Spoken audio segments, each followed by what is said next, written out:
Assalamualaikum warahmatullahi wabarakatuh. Perkenalkan, saya Alfiana Farida. Di sini saya akan menjelaskan sedikit mengenai presbikusis. Jadi apa itu presbikusis? Presbikusis atau biasa disebut dengan age-related hearing loss atau kita menyebutnya dengan gangguan pendengaran adalah suatu ketulian sensorik saraf yang berkembang pada usia lanjut akibat degenerasi organ pendengaran. Presbikusis adalah suatu kondisi yang ditandai dengan gangguan pendengaran yang progresif pada suara-suara berfrekuensi tinggi dan bicara yang tidak jelas atau cadel. Ternyata gangguan ini sangat mempengaruhi lansia loh, di mana lansia cenderung mengandalkan pendengaran karena menurunnya penglihatan dan kognitif dalam berinteraksi sosial. Maka ketika pendengaran mereka terganggu akan memberikan dampak yang signifikan seperti depresi, serangan kecemasan, masalah komunikasi, isolasi sosial, dan penurunan kognitif.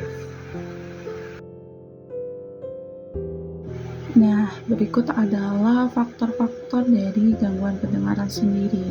Yang pertama ada arteriosklerosis, kemudian gangguan metabolisme, paparan bising, obat ototoksik dan faktor stres, serta alkohol dan rokok.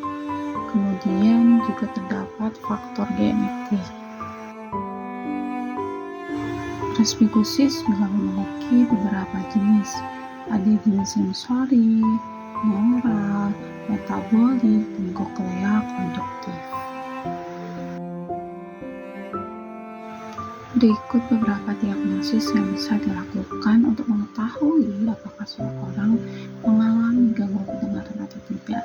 Yang pertama ada anamnesis, kemudian ada otoskopi, dan pemeriksaan pendengaran.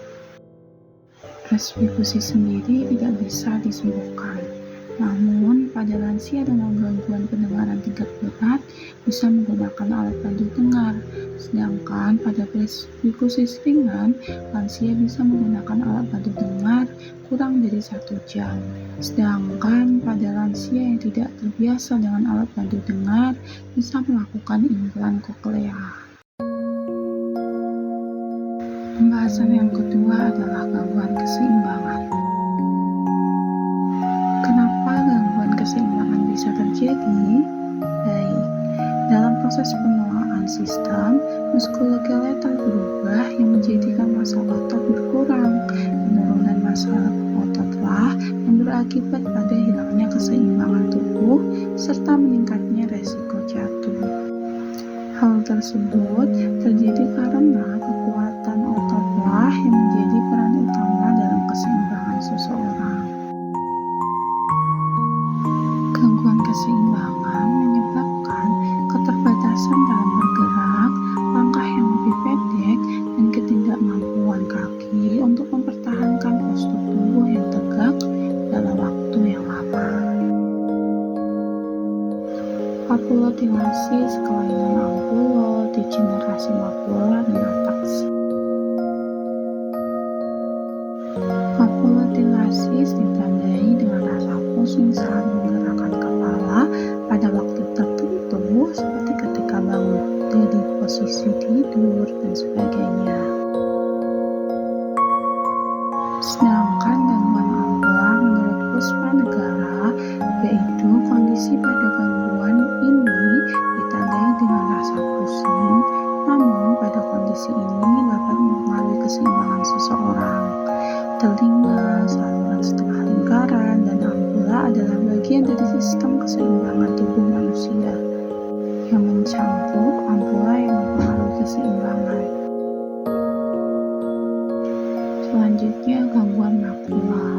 Gangguan ini dapat disebabkan oleh cedera, gangguan pada tulang belakang, serta penuaan yang selaras dengan bertambahnya usia. Gangguan makula menyebabkan rasa nyeri yang bisa mengganggu aktivitas sehari-hari. Muncul kemerahan pada bagian tubuh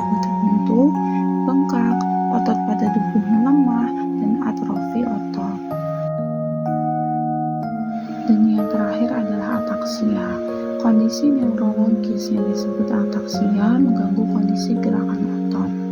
Individu yang mengalami kondisi ini mungkin mengalami kesulitan dalam menjaga keseimbangan, fokus, atau keterampilan motorik halus. Terdapat 4 jenis ataksia. Ada ataksia Friedreich, ataksia spinocerebellar, ataksia telangiectasis, dan ataksia episodik. Baik, cukup sekian penjelasan mengenai 2 materi tersebut. Kurang lebihnya saya mohon maaf. Wassalamualaikum warahmatullahi wabarakatuh.